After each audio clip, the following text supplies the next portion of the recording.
हरे कृष्णा। आज हम अध्याय 10 का श्लोक नंबर 4, 5, 6 पढ़ेंगे। बुद्धिर्ज्ञानम सम्मोहा क्षमा सत्यम दमा क्षमा सुखम दुखम भवो अभावो भयम च अभयमेव च अहिंसा समता तुष्टि तपोदानम यशो यशः भवन्ति भावा भूतानां मत्त एव पृथग्विधा। यहाँ क्या कह रहे हैं? भगवान कह रहे हैं कि बुद्धि, ज्ञान, संशय, असम्मोह माने संशय से रहित, तो संशय तथा मोह से मुक्ति, क्षमा, सत्यता, इंद्रिय का निग्रह। जो दम और शम आया है तो उनका अर्थ है, दम का मतलब होता है इंद्रियों का कंट्रोल और शम का मतलब होता है मन का कंट्रोल। फिर सुख और दुख, जन्म मृत्यु, भय और अभय। अभय माने जो डरे ना, भय माने डरना, है ना। अहिंसा, समता यानी संभाव, तुष्टि, तप, दान, यश तथा अपयश। भगवान कह रहे जीवों के ये विविध गुण मेरे ही द्वारा उत्पन्न। जीवात्माओं में ये गुण होते हैं, उनमें बुद्धि होती है, ज्ञान, उनको डाउट्स रहते हैं या नहीं रहते हैं, डाउट और मोह से मुक्ति है, क्षमा भाव, सत्यता, इंद्रियों का कंट्रोल, मन का कंट्रोल, और ये जितने भी सारे भगवान ने बताए गुण मेरे ही द्वारा उत्पन्न। प्रभुपाद इसके तात्पर्य में क्या कहते हैं कि जीवों के जितने भी गुण हैं वो भगवान कृष्ण के द्वारा उत्पन्न है, वो अच्छे हैं या बुरे।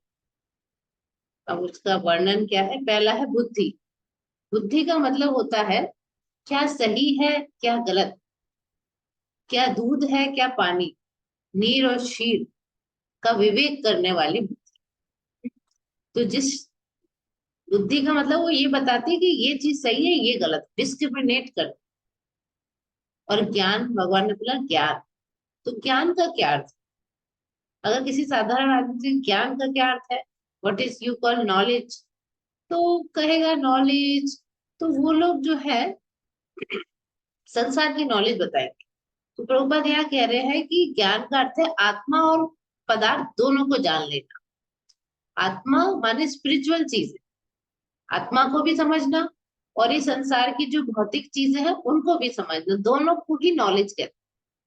लेकिन जो हमारे स्कूल कॉलेज यूनिवर्सिटीज होती हैं उनमें सिर्फ और सिर्फ भौतिक चीजों का ही ज्ञान दिया जाता है। आप इंजीनियरिंग पढ़ रहे हैं तो आपको फिजिक्स, केमिस्ट्री और बहुत सारे सब्जेक्ट हैं, है ना, मैथ्स वगैरह, कॉमर्स, ये, और कैसे हम जिए, कैसे मतलब अपने को अ, हमारी शारीरिक आवश्यकताएं कैसे पूरी हो, है ना, कैसे घर बनाना है, सिविल इंजीनियरिंग। तो ये जितनी भी चीजें हैं, मैं, इसका मतलब ये नहीं है कि ये सब जरूरी नहीं। जरूरी है, क्योंकि जरूरी इसलिए है कि अगर आप नौकरी नहीं करेंगे तो आप कमाएंगे कैसे, और नौकरी करने के लिए आपको भौतिक चीजों का भी ज्ञान होना जरूरी है। ठीक है, तो ये है, लेकिन सिर्फ इसी का ही ज्ञान होता है। इसलिए जो वहां पर आत्मा से रिलेटेड कोई ज्ञान आजकल जो आधुनिक शिक्षा पद्धति है उसमें दिया नहीं जाता। तो आत्मा का कोई ज्ञान दिया नहीं जाता। लेकिन ज्ञान का अर्थ होता है कि दोनों को समझना, आत्मा क्या है और ये पदार्थ के नॉलेज को भी समझना, और दोनों में डिफरेंशिएट करना कि these are two different things, I am not this body. तो हम जब ये समझ जाते हैं कि जो शरीर है ये भौतिक है और हम आत्मा है, तो इसका मतलब हम ज्ञान है। तो इसीलिए अ, हमारा जो यूनिवर्सिटी का ज्ञान है, प्रभुपाद जी ने, ये पूर्ण नहीं है। पूर्ण इसलिए नहीं है क्योंकि उसने फिर आधी बात को ही बताया, यानी कि आधी चीजों के बारे में डिस्क्रिप्शन दिया, और उसने आत्मा के बारे में तो दिया नहीं, सिर्फ भौतिक चीजों के बारे में ही दिया, यानी पदार्थ के बारे में। फिर एक भगवान ने बोला असमोह, यानी संशय और मोह से मुक्ति। प्रभुपाद कह रहे हैं कि वो कब होती है मुक्ति? जब आदमी झिझके ना और भगवान को समझने का प्रयास करे। मोह क्या है? मोह है कि हम इस मोह माया में, कहते हैं ना, फंसे हुए हैं।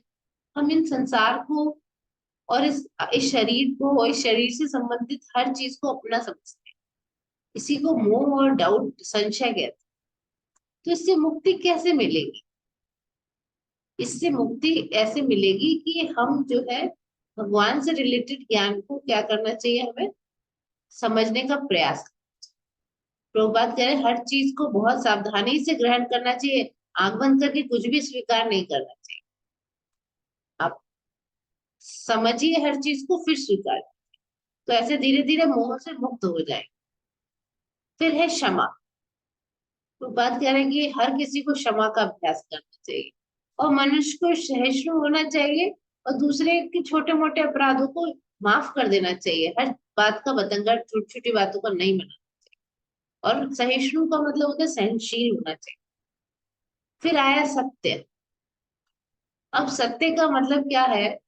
हम सोचते बिल्कुल कभी झूठ नहीं बोलना वही सत्य है, वो भी सत्य है। लेकिन अगर किसी फैक्ट को हम तोड़ मरोड़ कर अन्यों के लाभ के लिए सत्यों को तोड़ मरोड़ कर अगर हम प्रस्तुत करते हैं, तो वो झूठ कहलाता है। लेकिन अगर हम फैक्ट्स को दूसरों के लाभ के लिए अगर हम कोई बात बताएं, ऐसे हर चीज भी किसी को बताना कि हम तो सच बोल रहे थे, नहीं, सच बोल रहे थे, लेकिन आपका उससे सामने वाले को फायदा क्या था? तो जिससे सबको फायदा हो, और जो जरूरी है वो चीज एग्जैक्टली वैसे की वैसे बताना। फिर बता रहे हैं कि जनरली भी कहा जाता है कि सच बोलना चाहिए। सत्यम ब्रुआत प्रियम ब्रुआत, यानी सच बोलो और प्रिय ढंग से बोलो। ठीक है। लेकिन मतलब कहते हैं कि अगर कोई चीज अप्रिय लग रही है, तो वो सच नहीं बोलना चाहिए।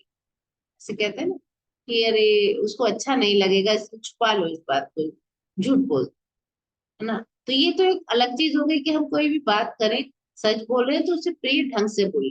एक होना, एक कुछ लोग कहते हैं कि भाई सच बोलो, वही बोलो जो दूसरे को मीठा लगे, अच्छा लगे। यानी कि अगर हमें पता चल रहा है सामने वाला गलत है, तब भी अगर हम उसे ना बोले क्योंकि इसको बुरा लग जाएगा, प्रभुपाद कह रहा है फिर दैट इज नॉट ट्रुथ, वो सत्य नहीं। जो सच है उसको सही सही रूप में बोलना चाहिए, लेकिन इस ढंग से बोलना चाहिए दूसरे लोग समझ सके कि सच्चाई है। ठीक है। जैसे कि बता रहे हैं कि अगर कोई चोर है, लोगों को सावधान कर दिया जाए कि भाई ये व्यक्ति चोर है, ये सच है। और सच कभी कभी अप्रिय होता है, फिर भी उसे कहने में संकोच नहीं करना चाहिए। यानी कि सिर्फ लोक हित के लिए हमें प्रस्तुत करना चाहिए, लोक हित के लिए, लोगों को पसंद आए या ना आए, लेकिन उनका हित होना चाहिए। है ना। जैसे हम बच्चे से कोई बात सच बोल दे, तो हो सकता है उसको अब हम कहें कि भाई आप पढ़ते नहीं हो, ऐसे आप पास नहीं हो पाओगे, तो बच्चे को बुरा लग सकता है कि ऐसे कैसे बोल रहे हैं। लेकिन हमें सच बोलना पड़ेगा, क्योंकि फिर उसको पढ़ना पड़ेगा, फिर उसका हित होगा, वो पास होगा। बिना पढ़े पास नहीं होगा। अगर हम झूठ झूठ ही कहते रहे, हाँ बहुत अच्छा है, बहुत अच्छा है जी, बहुत अच्छा है, तो उससे कोई फायदा नहीं। सामने वाले को कई बार नुकसान भी होता है, लेकिन हम फिर भी सच नहीं बोलते, ये सोच के कि अरे इसको बुरा लगेगा, मेरा इंप्रेशन डाउन होगा, अब मुझे क्या पड़ी है, इसको हो तो हो नुकसान। इस प्रकार के भी लोगों को देखा। तो ये जो है सच नहीं। तो प्रभुपाद ये समझा रहे हैं कि जब प्रभुपाद विदेश गए तो उन्होंने साफ खोला कि 4 नियम का पालन करना पड़ेगा, नहीं तो आप भगवान के ज्ञान को नहीं समझ सकते।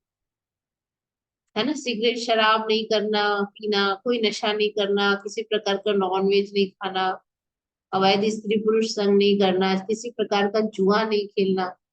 तो प्रभुपाद सच कहने से कभी भी संकोच नहीं किया, चाहे कोई कितना बड़ा आदमी हो। तो भी उन्होंने भले ही उसको पसंद आया नहीं आया, प्रभुपाद ने हर बार बताया गाय को नहीं मारना चाहिए। और कई ऐसे लोग आए, उनसे बात किए, जो पादरी थे, फ्रेंच, ये सब थे, लेकिन प्रभुपाद ने ऐसे नहीं सोचा कि चलो इन्हें खुश कर। तो ऐसे दूसरों को खुश करने के लिए कुछ भी बोलना वो झूठ है। लोक हित के लिए हमें बोलना चाहिए तथ्यों को सही रूप में, वो सच। अब आया दम। दम माने इंद्रियों को कंट्रोल। तो प्रभुपाद लिख रहे हैं कि इंद्रियों को व्यर्थ के विषय भोग में न लगाया जाए। जब हमारा काम नॉर्मल चीजों से चल सकता है, तो अननेसेसरली अपनी बॉडी की डिमांड्स क्रिएट करना और उनको फिर पूरा करना, मुझे तो वो महंगा वाला ही मोबाइल चाहिए। अब मैंने अपनी डिमांड क्रिएट कर दी महंगा वाला मोबाइल की, फिर उसको पूरा करने के लिए मुझे बहुत मेहनत करनी पड़ेगी, बहुत पैसा जमा करके फिर जाके मैं वो खरीद। और ऐसे भी हो सकता है कि वो मेरा गिर के टूट जाए या चोरी हो जाए। इसका डर के बाद, क्योंकि मैंने बहुत महंगा मोबाइल खरीदा है, तो फिर उसके लिए फिर मेरे को एक बीमा कराना पड़ेगा। आजकल वो भी चल रहा है, मोबाइल का भी आप बीमा करा सकते हैं। और उसके बाद उसकी इंश्योरेंस पॉलिसी लेनी पड़ेगी, फिर उसका इंश्योरेंस भरना पड़ेगा कि कभी कभी टूट जाए, कभी खो जाए, चोरी हो जाए, तो मुझे वो पूरा पैसा मेरे मोबाइल का वापस। तो वो ये सब। और आप एक नॉर्मल मोबाइल से भी काम चला सकते हैं, जो चोरी भी हो जाए तो आपको कोई ज्यादा फर्क नहीं पड़ेगा। और आपका काम चल रहा है कि आप फोन भी कर पा रहे हैं या नॉर्मल व्हाट्सएप भी देख पा रहे हैं, अगर आपका स्मार्टफोन भी आते। तो इसका मतलब ये नहीं कि आप महंगा मोबाइल ना खरीदें। इसका सिर्फ जस्ट ये मतलब है कि हमने आर्टिफिशियल अपनी जब बॉडीली डिमांड्स हम लोग पैदा कर लेते हैं, और उसके बाद फिर उनको पूरा करने के लिए हमें बहुत टाइम, एनर्जी, अपनी बुद्धि चलानी पड़ती है, तो हम फिर अपने असली उद्देश्य से भटक। तो यहाँ पे यही बताया है प्रभुपाद ने कि आप इंद्रियों की आवश्यकताओं की पूर्ति कीजिए, उसका कोई निषेध नहीं है, करिए आप आराम से, प्रभुपाद लिख रहे हैं। लेकिन अनावश्यक इंद्रिय भोग आध्यात्मिक उन्नति में बाधक है। अनावश्यक रूप से इंद्रिय भोग में नहीं लगना चाहिए। इसीलिए इंद्रियों को कंट्रोल करने का मतलब अनावश्यक उपयोग में नियंत्रण। भूख लगेगी, खाना आप खाएंगे, ठाकुर जी को भोग लगा हुआ जो मिलेगा वो आराम से खाना चाहिए। ये है जीव का कंट्रोल। ये नहीं कि अब भूख लगी है लेकिन मैं खाना, मुझे पिज्जा, पास्ता है या कुछ भी और जो भी पसंद हो। अब दूसरा होता है दम के बाद शम। शम का मतलब होता है मन पे कंट्रोल। वो बात लिख रहे हैं कि मन में बहुत सारे विचार आते रहते हैं अनावश्यक। तो हमेशा मन में लोग बात लिख रहे हैं बहुत, पूरे टाइम कैसे पैसा इकट्ठा करूं, कैसा पैसे इकट्ठा करूं। अपनी जो चिंतन शक्ति का ऐसे हमें वेस्ट नहीं करनी चाहिए। तो हमें क्या करना चाहिए, मन का, वैसे भी हमने पहले पढ़ा है कि मन के द्वारा ही मनुष्य अपना उद्धार तक कर सकता है, मुक्ति प्राप्त कर सकता है। तो मन को क्या है, मूल आवश्यकताओं को समझने के लिए किया जाना चाहिए। और हमें शास्त्रों को समझने के लिए हमें क्या करना चाहिए, प्रभुपाद लिख रहे हैं, शास्त्र के मर्मज्ञ जो लोग हैं, जो शास्त्रों को समझते हैं, ऐसे लोग, साधु पुरुष, गुरु, महान विचारकों की संगति में रह के हमें अपनी जो मन की जो थिंकिंग पावर उसको डेवलप करना चाहिए, जिससे हम फालतू की बेकार की चीजों को ना सोचते रहेंगे। देखिए, अगर आप पूरे दिन कोई खबर चल रही, मान लीजिए टीवी पे कोई ब्रेकिंग न्यूज हो रही है, कोई बड़े आदमी का कत्ल हो गया, कुछ हो गया, पूरे दिन टीवी पे वही आ रहा है, आप भी वही सुन। अब आपका जो थिंकिंग प्रोसेस है ना, बस वही चलेगा दिन रात, आप भी वही सोच। तो प्रभुपाद लिख रहे हैं कि हमें इसको डेवलप करना होता है, अपने थिंकिंग प्रोसेस। उसके बाद बता रहे हैं कि सुख दुख क्या है। सुख और दुख भगवान ने बोला है। प्रभुपाद लिख रहे हैं कि जब हम आध्यात्मिक ज्ञान को समझते हैं, उसका पालन करते हैं, और उसको करने से हमें जो आनंद आता है वही सुख है। और दुख क्या है, कि अगर हम भगवान के मार्ग पे नहीं चल रहे, वही दुख है। आध्यात्मिक जो ज्ञान है, कृष्ण भावनामृत का अनुशीलन, यानी कि उसको फॉलो करते नहीं करते हैं, तो वो दुख है, एक्चुअली असुविधा है। तो जो कृष्ण भावनामृत के अनुकूल हो उसे तो स्वीकार करना चाहिए, और जो प्रतिकूल है उसको त्याग देना चाहिए। प्रभुपाद साफ साफ कहते हैं। हमारा कोई आदमी, हम कहेंगे सुखी कौन है? सुखी वो है जो कृष्ण का दास है, और कोई सुखी है नहीं है। जो सुख और हमको लगता है सुखी है, वो सब दुखी है।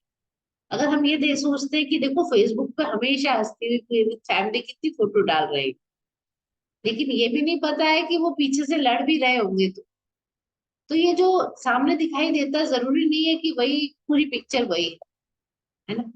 तो इसीलिए सुखी सिर्फ केवल कृष्ण का दास, जो मुक्ति मुक्ति सिद्धि कामी, सभी अशांत। और कृष्ण भक्त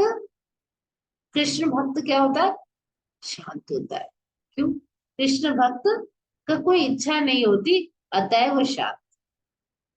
तो भुक्ति मुक्ति सिद्धि कामी, जो संसार के सुख चाहते हैं वो भी अशांत है, उनका मन विचलित है। जो मुक्ति चाहते हैं वो भी सोच रहे क्या करें, उनका मन भी विचलित है। सिद्धियां चाहते हैं वो भी विचलित है। लेकिन जो कृष्ण भक्त होता है वो कुछ नहीं चाहता है, वो सिर्फ कृष्ण को सुख देना चाहता है, इसलिए वो शांत रहता है, हमेशा खुश रहता है। तो यही सुख है। और जो भगवान के भक्त नहीं बन पा रहे हैं हम लोग, इससे बड़ा और कोई दुख नहीं है। हमारे सारे जो दुख है ना वो सिर्फ केवल इसी पर टिके हुए हैं। जो बड़े बड़े भक्त हमने देखे, उनको बॉडीली कई बार कैंसर हो गया, बहुत कष्ट हुआ, लेकिन उसके बावजूद भी वो सुखी थे, हैप्पी थे, खुश थे, क्योंकि वो कृष्ण के दास है। तो इसका मतलब वो उन चीजों से ऊपर उठ गए, है ना। तो यही सुख है, और दुख का हमारा मूल कारण है कृष्ण को भूल जाना। तो यही हमारा दुख है। यहाँ प्रभुपाद कह रहे हैं कि जिससे भक्ति बढ़े उसे स्वीकार करें, जो प्रतिकूल है उसे त्याग दे। फिर भव, भव का मतलब होता है जन्म मृत्यु। तो यहाँ पे भव का अर्थात यानी जन्म का संबंध होता है शरीर से। तो जो भव शब्द आया वो शरीर से, क्योंकि प्रभुपाद लिख रहे हैं आत्मा, आत्मा तो कभी मरती नहीं और जन्म नहीं लेती, सेकंड चैप्टर में बता दिया है। तो इसमें जन्म और मृत्यु जो शब्द है वो किसका जन्म है? फिर आत्मा का तो जन्म नहीं होता है, वो तो इतने लाखों करोड़ों अनंत टाइम से है, उसका कोई टाइमिंग भी नहीं है, वो तो कभी मरती भी नहीं है। तो किसका जन्म मृत्यु होती? शरीर। और भय क्या है? वो प्रभुपाद समझा रहे हैं कि भय का मतलब है कि मेरे भविष्य में क्या हो। भविष्य की चिंता को ही भय कहते हैं। लेकिन प्रभुपाद ये भी कह रहे हैं कि जो कृष्ण भावनामृत यानी भक्ति में लगा हुआ व्यक्ति है, वो भयभीत नहीं होता, क्योंकि वो जानता है कि मैंने जो कर्म किए हैं, भगवान की सेवा में लगा रहा हूँ, अब एंड में तो मैं उनके धाम जाऊंगा ही जाऊंगा मृत्यु के बाद। उसको ये भी भय नहीं है कि क्या होगा, मेरी फैमिली का क्या होगा, मेरा मरने के बाद क्या होगा। तो उसका भविष्य उज्जवल। किंतु अन्य लोग अपने भविष्य के विषय में कुछ नहीं जानते, उन्हें इसका कोई ज्ञान नहीं होता कि अगले जीवन में उनका क्या होने वाला है। और वो चिंताग्रस्त रहते हैं, छोटी छोटी बातों की बहुत चिंता करते हैं हमेशा, इसीलिए इसको वो भयग्रस्त। तो अगर हम चिंता मुक्त होना चाहते हैं, तो जो सर्वोत्तम उपाय क्या है कि भगवान कृष्ण को जाने और कृष्ण भावनामृत में स्थित रहे, तो हम भय से मुक्त रहे। तो भागवत में कहा है भयम दिव्याभिनिवेशतः स्यात्। भय क्यों होता है? जब हम मोह माया में फंस जाते हैं, अपने को शरीर समझने लगते हैं, तो हम आत्मा की तो मृत्यु नहीं होती, फिर हम क्यों रोते हैं हमारी मृत्यु ना हो जाए, हम डरते क्यों है? क्योंकि हमने शरीर को समझ लिया, तो हमारे ऊपर एक अज्ञान की परत चढ़ जाती है, फिर हम भय करते हैं, छोटी छोटी बातों की चिंता करते हैं। तो लेकिन प्रभुपाद कह रहे हैं कि जो माया के जाल से है, और जिसको पता है कि मैं शरीर नहीं हूँ, मैं तो भगवान का अंश हूँ, और भक्ति में पूर्ण रूप से लगा हुआ है, उसको कोई भय नहीं, वो एकदम आनंद में है। तो जो अभयम तभी प्रभुपाद लिख रहे संभव है जब आदमी कृष्ण कॉन्शियसनेस में हो, तभी वो भय से दूर हो सकता। अब अहिंसा, अहिंसा का मतलब होता है किसी को भी कष्ट ना पहुंचाना, किसी भी प्रकार। तो जो भौतिक कार्य है, जो बहुत राजनीतिक या परोपकारी द्वारा किए जाते हैं, उनके परिणाम अच्छे नहीं निकलते, क्योंकि राजनीतिज्ञों और परोपकारियों में दिव्य दृष्टि नहीं थी। जो परोपकारी लोग होते हैं, राजनीतिज्ञ होते हैं, उन्हें नहीं पता होता कि वास्तव में मानव समाज में क्या लाभ होता है। तो अहिंसा का अर्थ ये है, देखिए अब अहिंसा का प्रभुपाद ने कितनी अलग डेफिनेशन, कि सामने वाले को कोई कष्ट ना पहुंचे, उसको कहते हैं अहिंसा। तो प्रभुपाद कह रहे हैं कि अहिंसा का अर्थ है मनुष्य को इस प्रकार प्रशिक्षित किया जाए कि वो अपने मनुष्य देह का पूरा पूरा उपयोग कर सके। क्यों मिली है मनुष्य की देह? आत्म साक्षात्कार के लिए मिली। बाकी खाना पीना सोना, बच्चे पैदा करना, ये सब चार काम तो जानवर की योनि में भी हम कर चुके। तो मनुष्य देह मिली है अथा तो ब्रह्म जिज्ञासा। अब जब तुमको मनुष्य देह मिल गई तो भगवान के बारे में, ब्रह्म के बारे में जिज्ञासा करें। तो अगर कोई ऐसी संस्था है जो, या कोई भी, अगर हम इस चीज के लिए हम प्रयास नहीं कर रहे तो हम एक्चुअली हिंसा कर। तो अहिंसा का मतलब होता है कि अगर हम किसी को आध्यात्मिक सुख में उसको वृद्धि कर रहे हैं तो वही अहिंसा। अब है समता। समता से राग द्वेष से मुक्ति। समता का मतलब होता है कि मैं सम हूं सबके लिए, सम, ना किसी से राग ना किसी से द्वेष। तो इस भौतिक जगत में राग द्वेष से रहित होकर स्वीकार करना चाहिए। ना किसी की से बहुत अटैचमेंट, ना किसी से घृणा, है ना। तो यहाँ पर जो कुछ कृष्ण भावना मृत को संपन्न करने में अनुकूल हो उसे ग्रहण करें, प्रतिकूल को त्याग दे। इसी को समता कहते हैं। ठीक है। ऐसा उसको अपने लिए किसी चीज से भाई राग और द्वेष नहीं है, इसको करने से मेरी भक्ति जाएगी इसलिए उसको त्याग दे। तो उस व्यक्ति को कुछ नहीं त्यागना, वो बस इस चीज का उसका एक पैरामीटर है कि उसको कृष्णा कॉन्शियसनेस में उस पर्टिकुलर एक्टिविटी से कुछ फायदा है कि नहीं। अब तुष्टि शब्द क्या है? तुष्टि का अर्थ होता है संतुष्टि। एक्चुअली मनुष्य को चाहिए कि अनावश्यक कार्य करके अधिक से अधिक वस्तु एकत्र करने की उत्सुक ना रहे। ये जिस स्थिति में है थोड़ा अपने संतुष्टि रखनी चाहिए। जो भगवान ने दे दिया उसी में खुश रहो, यही तुष्टि है। ये नहीं कि सोच सोच के परेशान हो रहे, दुखी हो रहे, मुझे ये नहीं मिला, मैं ये कर सकता था, मैं ये कर सकती थी। तपस, तपस का अर्थ है तपस्या। तो जैसे हमारे शास्त्रों में बहुत ही कुछ कुछ तपस्या विधि विधान दिए हैं। जैसे सुबह सुबह ब्रह्म मुहूर्त में उठना, 4 साढ़े 4 बजे उठना, फिर स्नान करना सुबह सुबह। और कभी कभी सुबह उठना बड़ा मुश्किल होता है, कभी ठंड के दिनों में नहाना मुश्किल होता है, इसीलिए हम स्वेच्छा से जो कष्ट सहते हैं उसको तपस्या। और एकादशी और जो और भी कुछ कुछ उपवास हमें रखने चाहिए।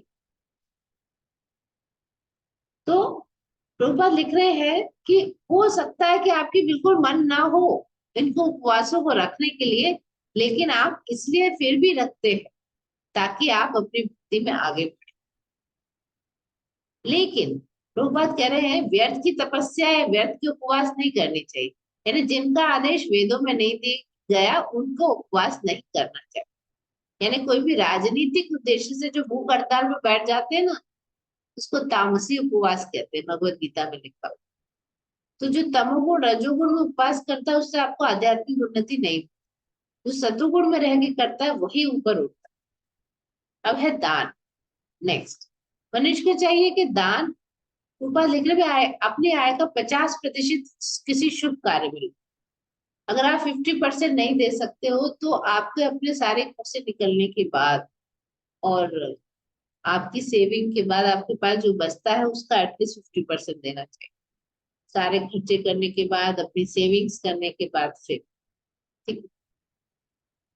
तो क्या करना चाहिए फिर? वो जो दान देना भी चाहिए, किसको देना चाहिए? जितना भी आप परसेंट दे रहे हैं, 1-2% भी दे रहे हैं तो चलेगा, कोई बात। किसको देना चाहिए? ब्राह्मणों को दान देना सर्वश्रेष्ठ बताया गया। अब लोग लड़ेंगे क्यों भी दें ब्राह्मणों को? तो आजकल के ब्राह्मण नहीं, जो असली ब्राह्मण होते थे, ब्राह्मण को इसलिए देना सर्वश्रेष्ठ बताया गया है क्योंकि जो असली ब्राह्मण होते थे वो भगवान के भजन में लगे रहते थे और वो आध्यात्म ब्रह्म के बारे में जानना चाहते थे और ये सब नॉलेज लेके वो लोगों में भी बांटते थे। तो उनके पास इतना टाइम नहीं था कि वो अपना दुकान धंधा चलाए और अपनी जीविका चलाए। तो इसके लिए उनको दान देना चाहिए। ऐसे ब्राह्मणों को दान देने से, उनको खिलाने से भगवान कहते हैं मैं, ये मेरे मुख है, ब्राह्मण खाता है तो मैं संतुष्ट हूँ। ठीक है। तो इसलिए हमें ऐसे लोगों को दान देना चाहिए या मंदिर में दान देना चाहिए जहां पे भगवान के नाम का प्रचार प्रसार हो रहा है, उनको हमें सहायता करनी चाहिए। ठीक है, तो यहाँ पे मैंने जो बता दिया कि ब्राह्मण का क्या अर्थ, इसलिए वही प्रभुपाद ने। फिर है यश। और यहाँ पे ये भी लिखा है कि ब्राह्मण को देना चाहिए, उत्तम कार्य के लिए दान देना चाहिए, किसी सनक के कारण नहीं देना। यश, प्रभु चैतन्य महाप्रभु के अनुसार यश होना चाहिए। तो वो कब क्या कहते हैं महाप्रभु, कि मनुष्य तभी यश प्राप्त करता है जब वो भगवान के महान भक्त के रूप में जाना जाता है। अगर लोग ये समझे बहुत भगवान का महान भक्त है तो यश हो जाता है, यही यश है। ठीक है। अच्छा, तो यहाँ प्रभुपाद लिख रहे हैं कि सारे गुण जो है ये मानव समाज, देव समाज में सब में है, ये गुण अवगुण जो भी भगवान ने जो है जो दिए हैं श्लोक में। और अन्य अनेक लोगों में भी विभिन्न तरह के मानव है, गुण उनमें भी है। तो भी जो व्यक्ति कृष्ण भावना मृत में प्रगति करना चाहता है, उसमें कृष्ण सारे गुण उत्पन्न कर, जो अच्छे गुण है भगवान उसमें उत्पन्न अपने आप कर देते हैं जो भक्ति करता है। तो भगवान गुण उत्पन्न करते हैं, अब आप उसको विकसित कीजिए, आपको उसे डेवलप तो करना पड़ेगा। तो जब हम भगवान की सेवा में लग जाते हैं और भगवान की योजना के अनुसार, तो हम इन सारे गुणों को अपने आप विकसित कर लेंगे। ठीक है, इसके लिए सेवा करनी पड़ेगी, लेक्चर सुनना पड़ेगा। लिख रहे हैं कि हम जो कुछ भी अच्छा है बुरा देखते हैं, उसका मूल श्री कृष्ण है। यानी सब कुछ भगवान से निकला है, कोई भी एक भी चीज ऐसी नहीं है, अंधकार प्रकाश सब कुछ भगवान से। अगला श्लोक छठा। महर्षय सप्त पूर्वे चत्वारो मनवस्तथा मद्भावा मानसा जाता येषां लोक इमा प्रजा। अब भगवान क्या कहते हैं, भगवान कहते हैं कि जितने भी सप्तऋषि गण और ये जो चार अन्य महर्षि हैं यानी चार कुमार, और जितने भी मनु हैं, 71 मनु ब्रह्मा जी के एक दिन में होते हैं। ब्रह्मा जी का जो पूरा जीवन होता है वो 311 ट्रिलियन ईयर्स होता है, और ब्रह्मा जी का एक दिन, उनका एक दिन 43 लाख मल्टीप्लाई बाय 1000, इतना लंबा। 43 लाख वर्ष को, 43 लाख वर्ष को अगर 1000 से गुणा करते हैं तो इतना लंबा ब्रह्मा जी का दिन। तो एक दिन में 14 मनु होते हैं, और एक एक मनु 71 चतुर्युगी तक राज करते। ये मैं पिछले के श्लोकों में एक चतुर्युगी कितना है बता चुकी हूँ। एक चतुर्युगी का मतलब होता है 43 लाख वर्ष, 43 लाख वर्ष। ठीक है, तो एक चतुर्युगी ऐसे 43 लाख, ऐसे 71 टाइम जब आते हैं, 43 मल्टीप्लाई बाय 71, इतने लाख साल तक एक मनु रहते हैं, ऐसे 14 मनु।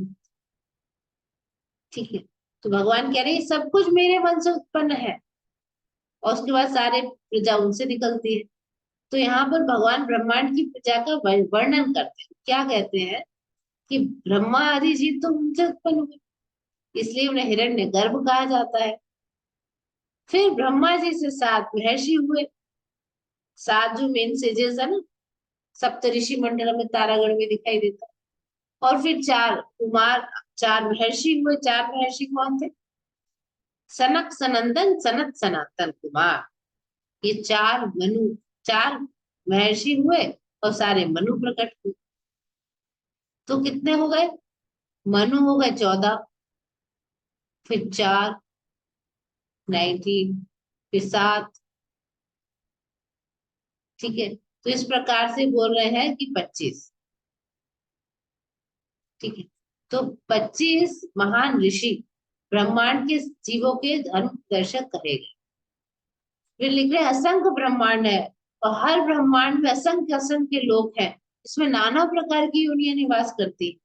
और ये सब प्रजापतियों से ही, यही 25 प्रजापतियों से ही उत्पन्न है। और जब 1000 वर्षों तक दिव्य तपस्या करते हैं ब्रह्मा जी, तब उन्हें सृष्टि करने का ज्ञान प्राप्त होता है। इसलिए ब्रह्मा जी को पितामह कहा गया और कृष्ण को प्रपितामह है, यानी कि पितामह माने दादाजी, और दादाजी की भी दादाजी वो प्रपितामह। तो ये इसका उल्लेख भगवत गीता के 11वें श्लोक में किया। तो आज हम इतना ही समझेंगे। सबको धन्यवाद। हरे कृष्ण।